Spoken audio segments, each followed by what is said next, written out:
இப்போ இந்த விவகாரம் தாவேக கைக்கு மாறிடுச்சா? இப்போ இந்த விவகாரம் மீண்டும் சூடு பிடிக்க ஆரம்பிச்சிடுச்சா?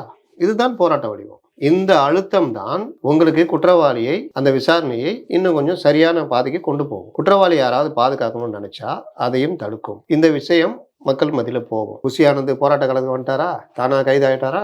இதுதான் நிலைமை. அரசியல்ன்றது இதுதான். இதை உணர்ந்து கொண்டால் அவர்கள் அடுத்தடுத்த கட்டத்துக்கு நகர முடியும். இல்லை எங்களை அசிங்கமா திட்டுறாங்க, பொது வெளியில் திட்டுறாங்க, ட்விட்டரில் போட்டு திட்டுறாங்க, விமர்சனம் பண்ணுறாங்க, இந்த மாதிரிலாம் நடக்குதுன்னா அது எல்லாமே அரசியலில் இருக்கும். எல்லாருக்கும் இருக்கும்.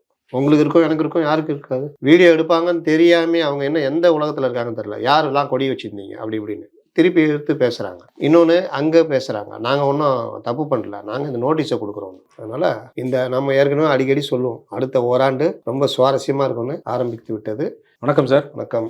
தாவேகா பொதுச் செயலாளர் புஷி ஆனந்த் கைது செய்யப்பட்டிருக்கிறார். இந்த விஜயோட லெட்டரை ஜெராக்ஸ் எடுத்து பிரிண்ட் அவுட் மாதிரி போய் கொடுக்க போயிருக்காங்க சொல்கிறாங்க. அதனால் கைது பண்ணியிருக்கோம், அனுமதி இல்லாமல் கொடுக்கறதுனாலன்னு காவல்துறை தரப்புலேருந்து தகவல் வருது. தாவேகா போராட்ட களத்துக்கே வரவில்லை அப்படிங்கிற செய்திகள் நம்ம பார்த்துட்டு இருந்தோம். போராட்ட களத்துக்கு வந்துட்டாங்க. நம்ம பேசணுமோ நான் ஒரு விஷயம் சொன்னேன், போராட்ட வடிவங்கள் ரொம்ப முக்கியம். நீங்கள் கூட சொன்னீங்க இதுதான் போராட்ட வடிவம். அது எப்படி வேணாலும் இருக்கலாம். இப்போது அவர் எழுதின லெட்டரை பிரிண்ட்டு போட்டு இல்லை ஜெராக்ஸ் எடுத்து பெண்களே தாவேக்கால இருக்கிற மகளிர் அணியில் தன்னெழுச்சியாக கொடுக்க ஆரம்பிச்சிட்டாங்க. சென்னையிலையும் பார்க்குறோம், மதுரையிலையும் பார்க்குறோம். இப்போ எவ்வளோ பெரிய ஒரு பூம் ஆகிடுச்சா? இப்போ வேறு வழி இல்லாமல் இவர் பார்க்க போனவரையும் உட்கார வச்சுட்டாங்க. அவரும் அந்த இடத்துல சூழ்நிலை பார்த்துருப்பாரு. நானும் நோட்டீஸ் கொடுக்க போகிறேன்னொன்னே அவரையும் செக்யூர் பண்ணிட்டாங்க. இப்போது இந்த விவகாரம் தாவேக கைக்கு மாறிடுச்சா? இப்போ இந்த விவகாரம் மீண்டும் சூடு பிடிக்க ஆரம்பிச்சிடுச்சா? இதுதான் போராட்ட வடிவம். இந்த அழுத்தம் தான் உங்களுக்கு குற்றவாளியை அந்த விசாரணையை இன்னும் கொஞ்சம் சரியான பாதைக்கு கொண்டு போகும். குற்றவாளி யாராவது பாதுகாக்கணும்னு நினச்சா அதையும் தடுக்கும். இந்த விஷயம் மக்கள் மத்தியில் போகும். நாளைக்கு யாருமே இது பண்ண முடியாது. காவல்துறை விசாரணை மற்ற விஷயங்கள் போகும். இதுதான் ஒரு கட்சிக்கு தேவை. நீங்கள் உங்களையும் அறியாமல் தள்ளப்படுவீர்கள் அப்படின்றது இது உதாரணம். என்னதான் விஜய் அப்படி இதுவாக போனாலும், இப்போ புஷி ஆனந்த் போராட்ட கலந்து வந்துட்டாரா? தானா கைதாயிட்டாரா? இதுதான் நிலைமை. அரசியல்ன்றது இதுதான். இதை உணர்ந்து கொண்டால் அவர்கள் அடுத்தடுத்த கட்டத்துக்கு நகர முடியும். இல்லை எங்களை அசிங்கமா திட்டுறாங்க, பொது வெளியில் திட்டுறாங்க, ட்விட்டரில் போட்டு திட்டுறாங்க, விமர்சனம் பண்ணுறாங்க, இந்த மாதிரிலாம் நடக்குதுன்னா அது எல்லாமே அரசியலில் இருக்கும். எல்லாருக்கும் இருக்கும். உங்களுக்கு இருக்கும், எனக்கு இருக்கும், யாருக்கு இருக்காது? வழக்கு போடுவாங்க, எல்லாம் பண்ணுவாங்க. இந்த ஆளுநரை பார்த்ததை பற்றி போடுறாங்க. திருப்பி இப்போ அவங்க இதுலேருந்து எடுத்து போடுறாங்கல்ல, நீங்கள் மட்டும் இந்த ஆளுநர்கிட்ட என்ன பண்ணி நீங்கள் போலையான்னு கேட்குறாங்க. இதுதான் அரசியல். விமர்சனத்துக்கு எதிர் விமர்சனம், போராட்டத்துக்கு எதிர் போராட்டம். இப்போ இவர்கள் ஒரு பக்கம் பண்ணிகிட்டு இருக்கும்போதே அதிமுகவும் சூடு பிடிச்சிச்சு. பார்த்தீங்களா? இன்றைக்கி சிவி சண்முகம் கைது, விஜயபாஸ்கருக்கு எல்லா மாவட்டத்திலும் அதிமுகவும் இன்றைக்கி 30 போராட்டம் தான் அறிவித்தாங்க. அது போராட்டம் கைது வரைக்கும் போய்கிட்டு இருக்குது. அவர்கள் நேற்று அந்த சார் போட்டு அதை வைரல் ஆக்கிட்டு இருக்காங்க. இவங்க விஜய் லெட்டரை வைரலாக்குறாங்க. ஆக மொத்தத்தில் இந்த விஷயம் இன்னும் கொதிப்பு அடங்கலைன்றது தான் இது காமிக்கும். இது பொதுமக்கள் மத்தியில் ஒரு பெரிய இது மாதிரி போகும். இப்போ இந்த ஒரு வருஷம் ஆக போகுது கிட்டத்தட்ட விஜய் கட்சி ஆரம்பிச்சு. மாநாடு பார்த்தோம், நம்ம கொடி அறிமுகம், அறிக்கைகள், ஆளுநர் சந்திப்புன்னு சில நகர்வுகளை பண்ணார். ஆனால் களத்துக்கு அவங்க வந்திருக்காங்கல்ல, இது அவங்களுடைய அரசியல் பயணத்தில் எத்தகைய தாக்கத்தை ஏற்படுத்தும்? மிகப்பெரிய வீச்சை ஏற்படுத்தும்.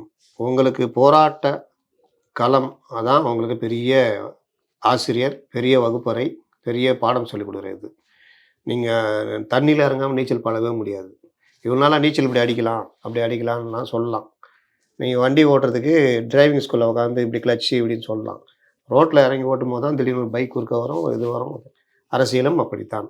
இன்னொன்று ஒரு தைரியம் வந்துடும். இன்றைக்கி அந்த பெண்களை பாருங்கள். நீங்கள் காவல்துறை வீடியோ எடுப்பாங்கன்னு தெரியாமல் அவங்க என்ன எந்த உலகத்தில் இருக்காங்கன்னு தெரியல. யாரெல்லாம் கொடி வச்சுருந்தீங்க அப்படி இப்படின்னு திருப்பி எடுத்து பேசுகிறாங்க. இன்னொன்று அங்கே பேசுகிறாங்க, நாங்கள் ஒன்றும் தப்பு பண்ணல, நாங்கள் இந்த நோட்டீஸை கொடுக்குறோம். காவல்துறையை பொறுத்த வரைக்கும் அந்த பொது அமைதியை சீர்குலைக்கிறது, அவங்கள செக்யூர் பண்ணோம், அது வேறு. ஆனால் இது ஒரு போராட்ட வடிவம். காவலர்களை சந்திக்கிறாங்க, கைதாகிறார்கள், சிறைக்கு அது ஈவினிங் வரைக்கும் வச்சு உங்களை அதுக்கப்புறம் அனுப்புவாங்க. இப்போ இந்த இதெல்லாம் வரும்பொழுது அவர்கள் போராட்டம்னா இப்படி தானா, இப்படி போனால் இதோடைய ரீச் இப்படி இருக்குமா அப்படின்றதெல்லாம் தானாக அவர்கள் கற்றுக்கொள்வார்கள். இன்னும் கடுமையான அடக்குமுறை போராட்டங்கள் வரும், அதையும் கற்றுக்குவாங்க. இதுதான் அரசியல். இதை திமுக சந்திச்சு வந்திருக்குது, கம்யூனிஸ்டுகள் சந்திச்சு வந்திருக்காங்க, அதிமுக சந்திச்சு வந்திருக்குது, தாவேகாவும் சந்திக்கிறது. இது அடுத்த கட்டத்தை நோக்கி நகரும். இப்பொழுது விஜய் என்ன பண்ணுவார்? கைதை கண்டித்து அறிக்கை விட்டே ஆக வேண்டும். கரெக்டா? அப்போ அது அடுத்த ஒரு பேசு பொருளாக மாறும்.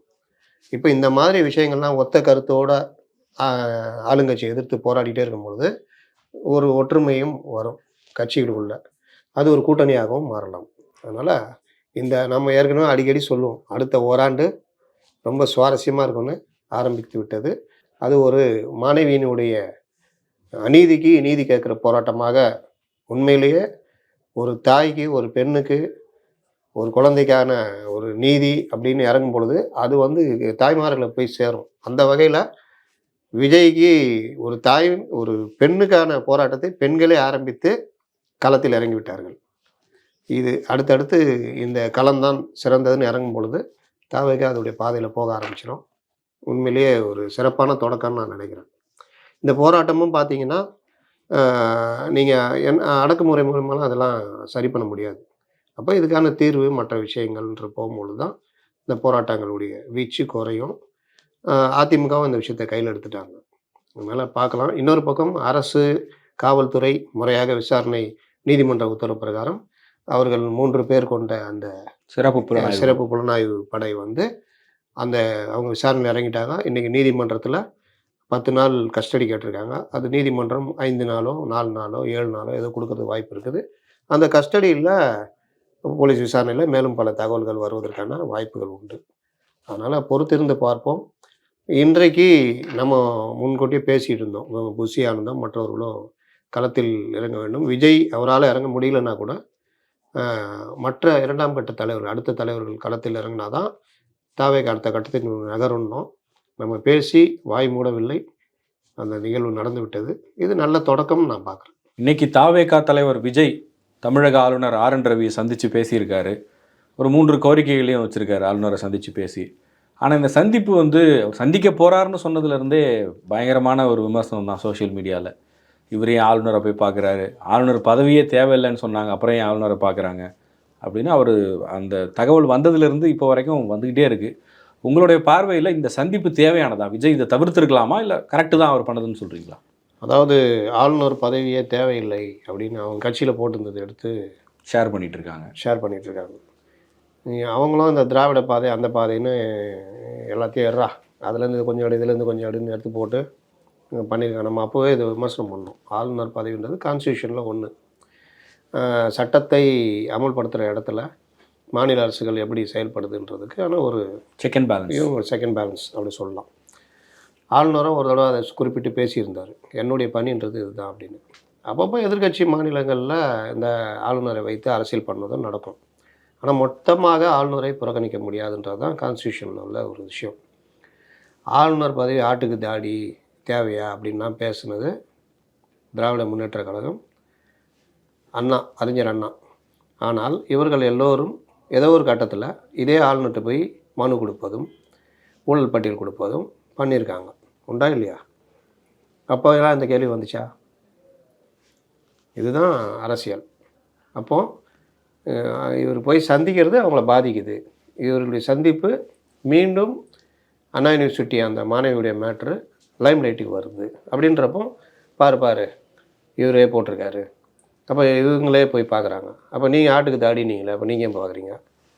ஆளுநரை புறக்கணிப்போன்னு நீங்கள் எல்லோரும் அவங்கள நம்பி புறக்கணிச்சிட்டு சைதாப்பேட்டையில் மறியல் பண்ணுகிறாங்க. நீங்கள் மட்டும் போய் டீ சம்சா சாப்பிட்டீங்க. அப்போ கேட்டதுக்கு நாங்கள் போகல, கட்சி எதிர்க்குது, நாங்கள் வந்து முதலமைச்சர், துணை முதல்வர், அமைச்சர், முன்னவர், அவர் இவர் போனோம் அப்படின்னு கதை சொன்னாங்க. அதெல்லாம் வேறு வழி இல்லாமல் ஏற்றுக்கிட்டு கூட்டணி கட்சிகள் இருக்கிறாங்க. இல்லை, இதில் இன்னொரு விஷயமும் வருது. ஆளுநரை போய் சந்திக்கிறதுல நீங்கள் சொல்கிற மாதிரி அவங்க கொள்கை ரீதியாகவே முரண்பாடு இருக்குது அப்படின்னு பேசுறது இல்லாமல், அண்ணா பல்கலைக்கழகத்தினுடைய வேந்தர் சான்சலரே இவர் தாங்க. அவர் கட்டுப்பாட்டில் இருக்கக்கூடிய ஒரு இடத்துல தான் இந்த தப்பு நடக்குது. அங்கே வைஸ் சான்சலர் இன்னும் போடப்படாமல் இருக்கிறது. அந்த தப்புக்கும் இவர் தான் காரணம். அப்புறம் அவர்கிட்டே போய் இங்கே கம்ப்ளைண்ட் கொடுத்தா எப்படி இதில் நீதி கிடைக்கும் அப்படின்னு கேட்குறாங்களே. வைஸ் சான்சலர் போடப்படாதது முக்கிய காரணம், ஆளுநரும் ஒரு காரணமா அப்படின்னா, இவர்களுக்குள்ளே இந்த நடக்கிற இந்த தகராறுலாம் பார்த்துட்டு தான் இருக்குது. இப்போ கோவிச்செலின்னு வந்த பிறகு வைஸ் சான்சலர் தேடுகிற குழு அமைக்கிறாங்க. உடனே அவர் சொல்கிறாரு, இதற்கான இது வந்து எனக்கு தான் அந்த அதிகாரம் இருக்குது, நீங்கள் அது மாதிரி. அப்புறம் இவங்க ஒரு புதுசாக ஒருத்தரை போடுறாங்க. அவர் வந்தோடனே அங்கே இருக்கிற பதிவாளரை நீக்கிட்டு இன்னொரு பதிவாளரை போடுறாரு. தஞ்சாவூர் பல்கலை இதுலேயும் ஒன்று நடக்குது. அப்போ இந்த மாதிரி சண்டைலாம் நீங்கள் ஏன் பண்ணிக்கிட்டு இருக்கிறீங்க? அப்போ தொடர்ச்சியாக இவர்கள் வேலை நடக்கிறத தாண்டி வேறு வேலை. இப்போ ஆளுநரும் பார்த்தீங்கன்னா அவருடைய பங்குக்கு இந்த வைஸ் சான்சலர்லாம் போடுற வேலையை பண்ணி முடிச்சிருக்கணும். இப்போ ஒரு வைஸ் சான்சலர் ஒரு இது பல்கலைக்கழகத்தில் இல்லைன்னா அதோடைய பாதிப்பு பெரிய அளவில் இருக்கும். பதிவாளர் தலையில் எல்லாம் விழும், அடுத்தடுத்து நகரும். இப்போ அந்த ஆசிரியர் சங்கத்தினர் கூட ஆளுநர்கிட்ட இது பண்ணும்போது கொடுக்குறாங்க, ஏற்கனவே இந்த மாதிரி ஒரு சம்பவம் நடந்திருக்கிறது, நீங்கள் வந்து உடனடியாக ஒரு வைஸ் சான்சலர் போடுங்க, அல்லது ஒரு மூத்த பேராசிரியர் ஹெச்ஓடி லெவலில் தாண்டவர்கள் அது தற்காலிக வைஸ் சான்சலராக போடுங்கன்ற அளவு கோரிக்கை வைக்கிறாங்க. அப்போது வைஸ் சான்சலர் பதவி ஒரு பல்கலைக்கழகத்தில் எவ்வளோ முக்கியன்றது தெரியுது. இதில் அலட்சியமாக இருக்கிறதுல ஆளுநர் தவறா அப்படின்னா ஆளுநரும் அதற்கு இதுதான். ஆனால் அதை வச்சுக்கிட்டு இந்த விஷயத்தெல்லாம் நியாயப்படுத்திக்கிட்டு நீங்கள் கை காட்டுற வேலை, இங்கே ரோட்டில் பள்ளம் தண்ணி தேங்குதுன்னு கேட்டால் குஜராத்தை பாரு ஊபியை பாருன்றாங்க, அதெல்லாம் இங்கே செல்லாது. இன்றைக்கி அந்த வேலையை தான் எல்லோரும் பண்ணிக்கிட்டு இருக்கிறாங்க. இப்போ விஜய் போய் பார்த்த விஷயம் அதை தான் அதுக்குள்ளே தான் நான் வந்தேன்.